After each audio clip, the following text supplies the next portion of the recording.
Welcome back to the Raising Wild Hearts podcast. This is episode 149. And today we are building a bridge between the spiritual and the scientific. Dr. Eleanor Haspel-Portner has spent over 50 years synthesizing psychology, neuroscience, astrology, Jungian theory, and ancient wisdom into a framework she calls Noble Energy Maps. This conversation is fascinating, and we're going to explore the soul, subconscious patterns, the ones that maybe are keeping you stuck. We're also talking about parenting from alignment and how we can transform emotional reactivity into love and compassion. Hi, Dr. Eleanor. Welcome to the show. Thank you. I'm very honored to be here with you. Me too. I'm so excited to have you here. And you talk a lot about creating a dream life. And I resonate with that deeply. And I'm sure many people listening do as well. And here's what I want to kind of tease out in that dream life piece is that sometimes when we ask ourselves, what is our dream life? We feel these limitations because maybe we don't see what's possible. Right? Or maybe we're just saying, I don't know. And it's like, what if we did know, right? Kind of like hacking that subconscious and saying like, but you do know somewhere inside of you. Mm-hmm. So if someone were to say to you, like, I don't really know what I want my dream life to be, or nah, everything's just kind of fine. What would you say to them? If you knew what your dream life would be, how would you know you knew? Oh. How do you know that you know? Is that your soul, right? Is that the observer? Yeah, well, one of the things I say to most of my clients is when you know what you know, and no one can tell you you don't know, you're not stubborn, you're not selfish, you are in alignment with your soul. And in my clinical practice, which spanned over 50 years, I can say that every person who came to me for therapy came because no one had listened to their soul. And the hurt was of knowing something that's right for you and not having it listened to. And that happens in our homes all the time with children. Yeah. And when I think back to my own experience that led me to my work, I was already a developmental psychologist when I had my children. I had studied with the best of the best at University of Chicago. Larry Kohlberg, Bruno Bettelheim was there. Tom Gordon came out of there. Carl Rogers came out of my department. So there was a lot of focus on communication. And I had studied development in children and babies. And yet when my 2-year-old had a tantrum, I was like, okay, what do I do? How do I stop this? How do my oldest child is my son. My children were 11 months apart by choice. And my son would get frustrated and there was no way in with his frustration. And I learned to let him go through it and to just say, I know you're frustrated. I know this is something you want to figure out on your own, and it's frustrating you that you can't. I'm here if you need me. And, fast forward to when he was in high school, and he wasn't doing a lot of extracurricular stuff. He was just basically on his computer and doing his thing. And I said to him, how are you going to get into a great college if you don't do more? And he said, I don't want you to worry. I said, I'll make a deal with you. I won't worry unless you tell me to. So do I have your word that if I need to worry about where you're going to go to college, you'll tell me? Probably a year or year and a half later, he came to me one day and said, you need to worry. And I said, okay, what's going on? He said there was a teacher who nothing he could do was right, and he didn't know how to get through it. So I went in and I spoke to the teacher with him, and they became the best of friends. and he got into Brown early admission. And he didn't do it a traditional way. He did it his own way. So I believe very strongly that because we live in four worlds, the mental waking world, the physical biological world. Now, interestingly enough, in my Noble Energy Maps, which is my energy mapping system that's scientifically documented on 45,000 cases, it's astrologically based. And between those two worlds, there is a solar plexus. There's emotions. And the body registers those emotions unconsciously before we ever feel them. So those are two worlds that have emotion. But the spiritual archetypal world, the world that we're in when we dream, not when we sleep, but when we dream, is a world of symbols. And where we're connected to the collective consciousness of everyone on the planet, maybe even beyond. And so the fourth world is what I call the emotional angelic world. And I named it angelic because it's the world where we transform emotional reactions of the waking plane into what's meaningful for us spiritually. Passion and love are the creative intelligence of consciousness. But that side of us is intuitive. So if somebody right now is stuck in their life, I'm hearing you say that we can transform those emotions, those lower vibrational emotions, that frustration and maybe anger or rage, we can transform that to love and compassion, correct? 100%. Okay. 100%. And how do we actually go about the transformation of that? Well, let's say it's a couple, okay? And they're starting to argue. Not a bad argument, but something where they disagree. Quickest way to stop it is with a question. Given all of this, what would you like to have happen now? Stops it cold. Mm-hmm. So it's all about tuning in to the inner being. Yeah. And as related people, to see the soul of the other person, to see who that person is putting forth in the world. You're doing a podcast. I'm a guest on your podcast. I'm looking and seeing how much love you want to share. It's coming across in your energy that you're doing this as an act of love for the people you can speak to. And that's very visible. So if somebody did not see that in you, they would be miscommunicating. And let's say that were happening, your defense against that would be to see their struggle and to do it lovingly so that it would transform and align with what your mission is. Did I get it? Yes, you did, Dr. Eleanor. And I actually have a specific instance that popped into my mind where I actually felt really judged by somebody in a professional circle. And I felt like, this person just doesn't understand what I'm trying to do. If only she knew, if only she didn't misinterpret, what I said or what I did. And we do this like so often in life, in our families, at our work. Like we think, oh, that person is judging me. And then, typically what we do is like, oh, they're silly anyway. I don't want to be friends with them anyway. Right. And we project, I don't know if that's the word you would use, but we project this like bad or wrong onto them so that we don't have to be wrong. The experiences of dissonance between two people because they're not really connecting at the level that they want to connect. One of my books is called Living from Soul.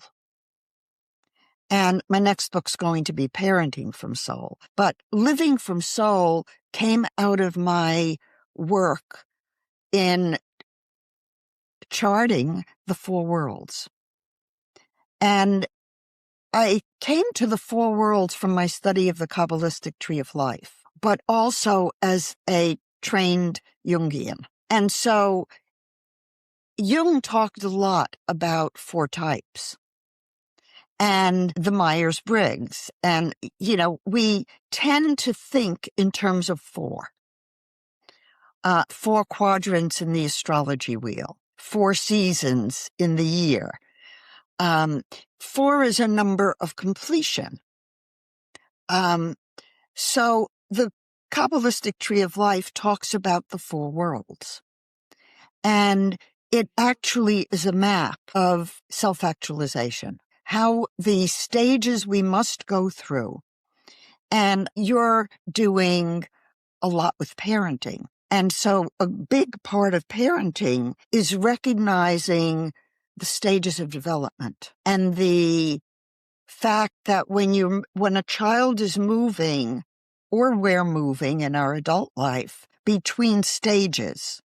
Let's say it's a kindergartner who goes into 1st grade. So they're learning a whole set of visual, auditory, kinesthetic cues that destabilize their sense of balance until they move into the new equilibrium. So every new endeavor, whether it's a new day or a new piece of knowledge, or I was just before this in a webinar on using the AI tool Gemini and creating custom bots. It's a whole new learning curve for everyone on this planet. And then the question is, how do we bring soul into it? How do we not take soul out of our relationships? And how do we use AI so that we can be more present with each other rather than less? Yeah.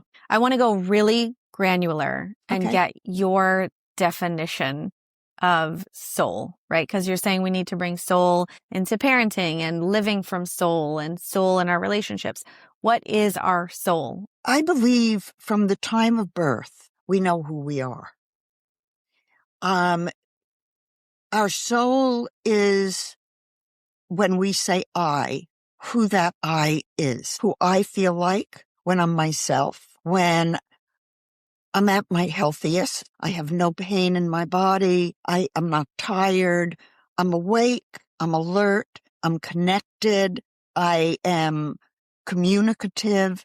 It's the sense of everything being in balance, of calm and of peace and of joy, and of feeling that I am who I am and I'm whole. When we feel that, infants feel that.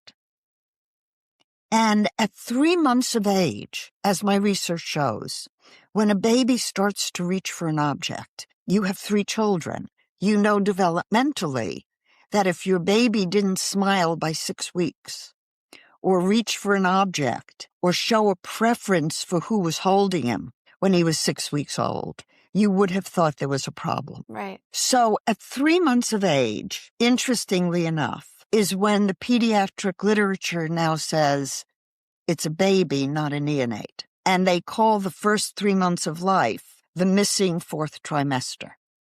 So given that, I did the astrological analysis on my maps, and I found that the worlds fall into very specific critical times, both in pregnancy and the first 3 months of life, developmentally, astrologically, physiologically. It all tracks. So at the time a baby is 3 months old, and according to my statistics, I'd say 99% of the population can manifest their full potential at 3 months of age. We are designed to manifest who we are. That who we are is who the baby is. And that baby is communicating immediately with the people around it. Do they tune in? Do they give in? Do they love that baby? Or do they get angry when the baby cries and is uncomfortable and they can't identify what it is? Yeah, like you said, when your son was having his tantrums, how do I stop this? Because of our inability to be with those emotions in ourselves, we don't know what to do, right? Before growth, we don't know what to do when somebody else is uncomfortable. So it makes us uncomfortable, or stop it, right? My mother, when my son was a baby, and I have this image of him standing on a cart, holding on, because he wasn't yet walking, and being frustrated about something, and him crying, and my mother saying, "Aren't you going to do something?" And I said to her, "No, because there's no way in. And so I just wait until he invites me in." And that was honoring his soul. My daughter was quite different. She held her breath. And so I had a similar conversation with my mother. She said, "She's holding her breath. Aren't you going to do something?" And I said, "No, because she won't let me in. And if she holds her breath long enough and passes out, she'll start breathing." And my mother just looked at me like, "Really?" And I said, "Yeah." As they do, as they do. And, each child is so unique. Yeah. Yep. And you have to treat each one for who they are. As you know, with 3, it's a real challenge. It's a real challenge. I'm thinking about one of my beloved children right now, and she's having a challenge at the school she's at. And I'm so aware of my children coming into this life with their own soul's journey and their own mission and their own purpose. But she's saying, like, I just really want to switch schools / go back to homeschooling like we did in the past. And she'll talk about this struggle. And one part of me wants to be like, "Okay, honey, let me save you and pull you out of this school." But the fact is, I know she's safe. She's at a lovely program that we've hand selected over a number of years to find, that we pay money for, that we, all these things, right? And then there's this part of me that's like, okay, you chose me. That's what I believe. I believe she chose me and her siblings and our family for a reason. And perhaps this is part of your soul's journey to be up against this challenge and to have us hold the space for you. We listen to her when she says, we don't tell her that she's a liar or that she's wrong or stop, you're being silly. It's just witnessing it. You could say we do have the freedom to make it a different choice for you. Mm. But we've really carefully considered that certain things are important for you to learn from as you grow. One of them is how to be comfortable in uncomfortable situations. Yeah. And so how can we help you get through whatever it is the challenges are? Yeah, I love So that. you become an advocate for the part of her that is empowered. And you're saying to the part that does not feel empowered, we're going to take care of you. I love that. Honoring that there are 2 parts of her, because I also see her happy and excited. And she is very deeply spiritual, tuned in, has always been my little Scorpio baby. Scorpio is very intense. And I have a Scorpio moon. And my mentor astrologer, Catherine de Jersey, said to me, "Well, dear, people are not going to understand you because you have a Scorpio moon and the intensity and the depth is not something most people want to go to." And so understanding the nature. And one of the other things that my Noble Energy Maps does, especially for parents, is that so many people, especially young ones now, with all of the planetary alignments, the eclipses, the alignments that haven't happened since biblical times. And I just did a YouTube on February 28th and another one for March 3rd. They're on my YouTube channel. But for someone like your daughter who's so Scorpion, I would let her know that not everybody's going to understand her depth and that she's probably very intuitive And what I see in a lot of noble energy maps is when there's an open center, like there is now, the splenic center is open and the solar plexus is activated. So we are living at a emotionally reactive time where people are crazed. They're just crazed. Yeah. And they're hostile. I mean, you can be emotionally reactive and take a moment and say, okay, what do I know about what I know about this? And what do I want to have happen? And how can I do it with love and compassion? In the Tree of Life, the 27th path of intelligence is the cross of Christ. And the cross goes from the solar plexus to the splenic center. And it's specifically for transforming false beliefs and false ideas. And all of the falseness comes in emotional reactivity, because once you get the truth, it's compassion and love. So most people in our Western world, and probably the Eastern world also, never get past that initiation. And you cannot go to higher mind and higher consciousness if you do not go intuitive and compassionate. Yeah. You hit the nail on the head with how she is. And it's interesting because it's something that she's not even really able to verbalize. She'll say things like, oh, the class is like really loud, or I just don't have that one best friend, or like a couple different variations of that. You know, And I would ask her an interesting question. yeah. What would be different if you had a best friend? Oh, yeah. Yeah. Or what difference would it make if it wasn't so loud? Those are what we call clean questions. They have no kinesthetic, visual, or auditory cues. So they do not, in coaching, as I'm reading questions, what I read a lot is, what does it look like? What does it feel like? If you don't feel emotional, you don't know what it feels like. Right. You may know what it looks like, or you may know what your experience of it is, but it may not be a feeling. It may be a knowing. So each world has its specific language.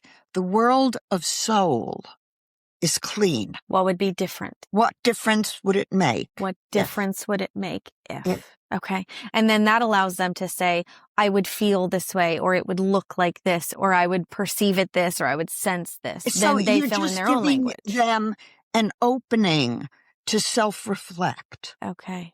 Yeah. Also, another little tip for parents is at the dinner table at night. First off, eat as a family, no electronics, and go around and give gratitudes. But when you say what you're grateful for, the key that people leave out is a because statement. And the because should be tangible and concrete of its effect on you.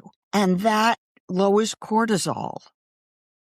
And it calms people down and is healing. So maybe if you went around the dinner table every night and all of you had to say a gratitude, your daughter might find something grateful for in school. That's so true. We do family meetings once a week, and we do a similar gratitude practice like that. But we do eat together every night, and I do believe it makes a difference. And we actually eat together every morning too. So we really have 2 meals together. That's what I always did with my family. Yeah, it's lovely. There was a Harvard study that showed that families that ate dinner together had fewer drug problems. I believe it.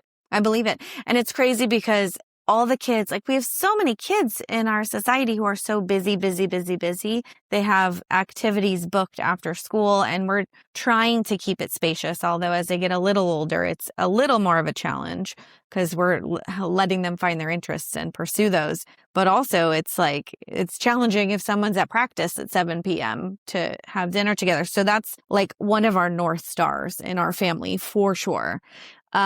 I want to bring it up to parents. Like I want to bring it to, because I believe that we, my husband and I, as the leaders of the family, are responsible for not only the boundaries or the rules in our house, but I feel that we are really responsible and have a huge responsibility to create an energy in our home of like what I like to think of as like a bubble. Protected space. It's a protected space, yes. So energetically, how do parents, caregivers, even educators show up in a space with children that's either their home or their classroom that really is like setting the tone for a positive relationship, a great foundation, learning, all of those things? Like, what do we need to energetically be doing? I think the feng shui is very important, and keeping the environment uncluttered.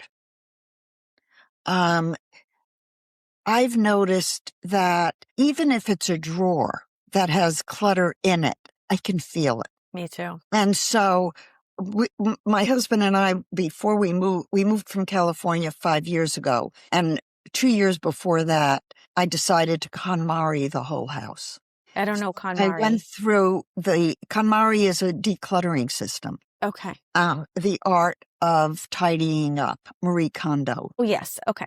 Okay. And so I hired a coach, and she came to the house, and we started with the closets, and then we did books, and then we did papers, and the whole house was completely uncluttered. And I got rid of 30 out of 40 boxes of books, if you can imagine. Wow. It made such a huge difference. I believe it. That I don't think I can ever go back to anything that's messy. But also, I put crystals in all of the strange angles in the house.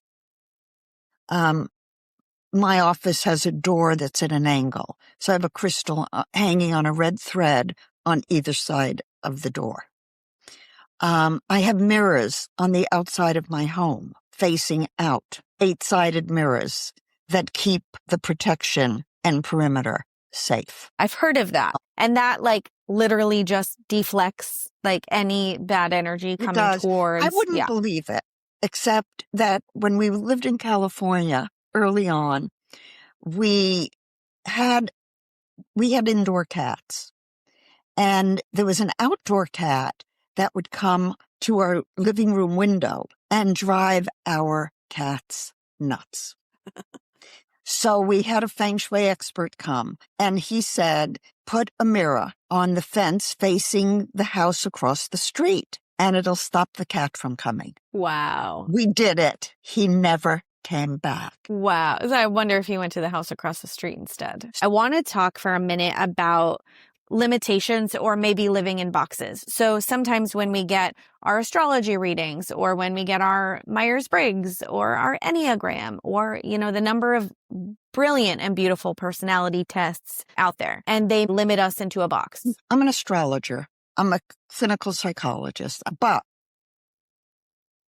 none of the personality instruments you mentioned take into account the 4 worlds. And when I look at a noble energy map, I'm looking at a 6-month period over which your energy was developed. Okay. And so in someone like yourself, you might be one way in the mental waking world, and yet you may have a whole different life purpose that needs to bridge, and knowing how the energy moves between the worlds can give you the insight into the bridges. I'm just looking at you, that you're energetically open, you're highly intuitive. And so where the mental waking world puts limitations on the creative intelligence, you don't want to go there. And so it's a balance, and it's like a almost a teeter-totter, where you have to be exactly at the right balance point so that there's not spillover between the worlds you don't want to spill into each other. That resonates. And another thing with the Kabbalistic, you're familiar with Kabbalah, obviously, because you talked about the tree of life. My tikkun is family. And so mentally, you're right, analytically, I'm going, well, my Takuna's family, I really have to focus all in, 80%. I have to give everything to my family, basically. And that doesn't leave any room for career. And then my astrology echoed something like that. But your point, you're saying we're actually not taking into account all of the information that's available, which is why it feels lacking, right? Well, but from what you just said, what I'm hearing you say is there's more to you to bring to your family than you can do if you just stay at home and don't realize your own potential. 1,000%. 1,000%. Because when I am pursuing my passions and interests and things I'm curious about, I'm happier and fulfilled and just everything is better. Right. Including parenting. Most of the tools out there disempower. Yes. The worst of them is human design. Really? Yes. I'm the Okay. world expert on human design. And you're saying that it's disempowering. It's disempowering because it's 1/8 of who you are. It's only the mental waking world at the moment of your birth. It doesn't take into account attachment, spirituality, and creative intelligence. And so when you add those other 7 component time frames into the basic human design chart, you have noble energy maps, which is what I use and developed. Cool. That is awesome. So I always felt very limited by being a generator. I was like, this can't be true. I can't You're be probably a generator. manifesting generator. I think I'm just a plain old generator. But I felt like, ooh, that doesn't feel, it never resonated with me, ever. Well, that's what I hear from most people. Really? And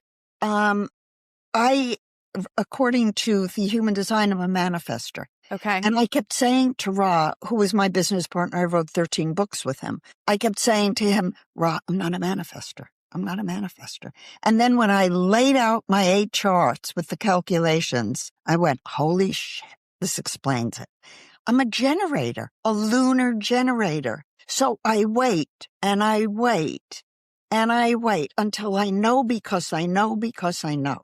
And then you can't stop me. But it took me 20 years to go fully public with Noble Energy Maps. What was that like? I was teaching it, doing readings, but it was invisible. And so at the same time, I mastered the Kabbalah.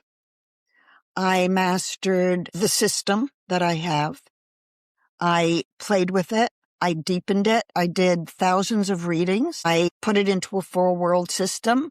I fully studied the Kabbalah so I could use the paths of intelligence. Just was doing my thing and continuing to study. And then in October of 2022, the voice said, you know what you have. You know what it is. Go public. And and then I waited.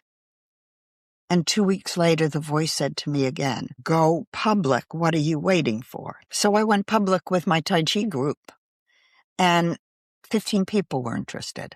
So that's such a testament for me personally, and I feel like many listening, because we have an inclination to rush things, or why is it not here, or why have I not hit the pinnacle yet, or kind of chasing success. But you sat there, mastered what you were doing, deepened your knowledge, and basically turned it all into wisdom. I was doing what I loved and loving what I do, because I've never worked a day in my life. Yep. I was continuing my clinical practice. I was doing readings. I was doing groups. I was teaching, I was doing what I was doing. But I knew that there was a bigger mission that I was moving toward. When and how it would happen, I didn't know. And we can't know until we know. Yeah. A coach of mine used to say the how is none of your business. And I always remember that, because there's this faith that is required in order to walk that path. And when we're on the path, synchronicities happen. People show up. The right people show up with the right questions.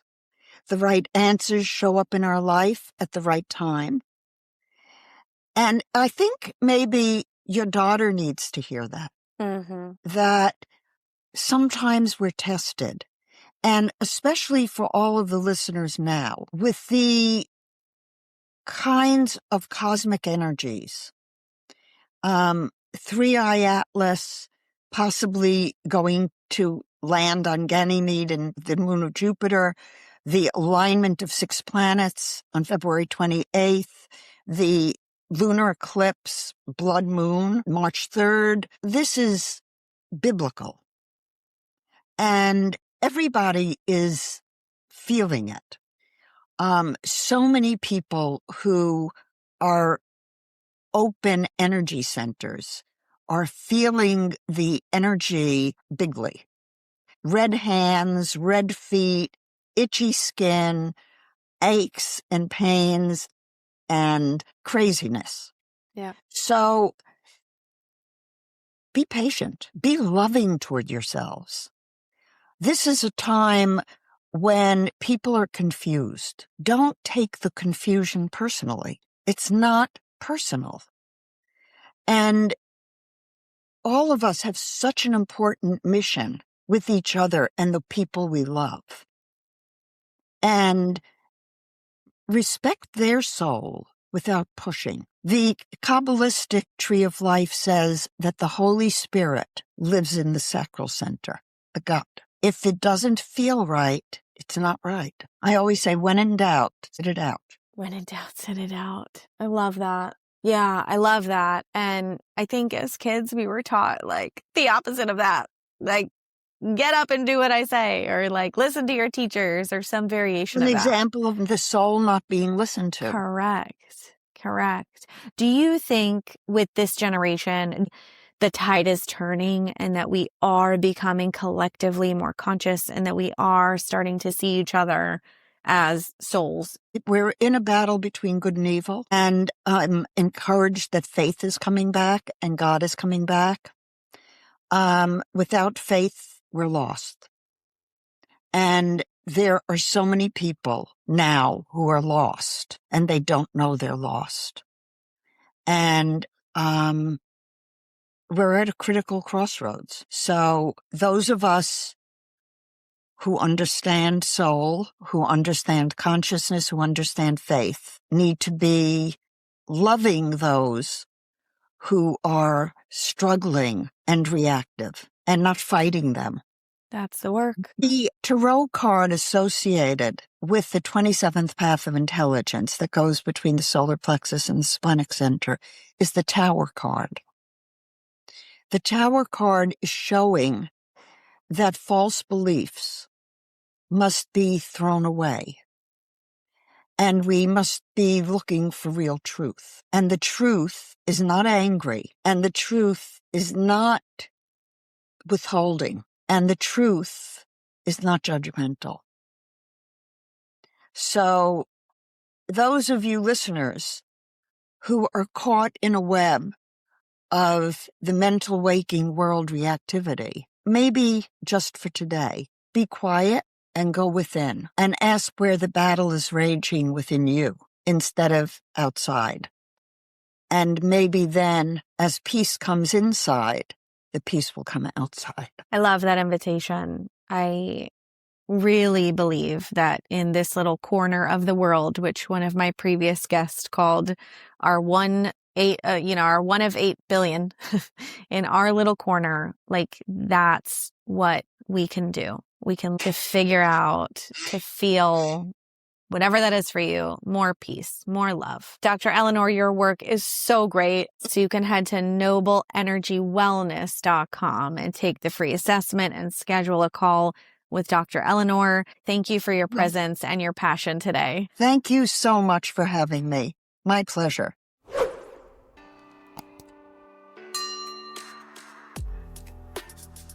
Thanks so much for hanging out today. I loved this conversation so much. If you couldn't already tell, around here, we're skipping the small talk and going straight into the heart of the matter. I can't wait to talk to you in the next episode. Until then, follow along on YouTube or your favorite podcast player. And if this conversation sparked something in your heart, share it with a friend right now. Sharing the love is how we get the message out to more people, and as you know, the ripple effect is real. I will talk to you in the next episode, but until then, go love someone well.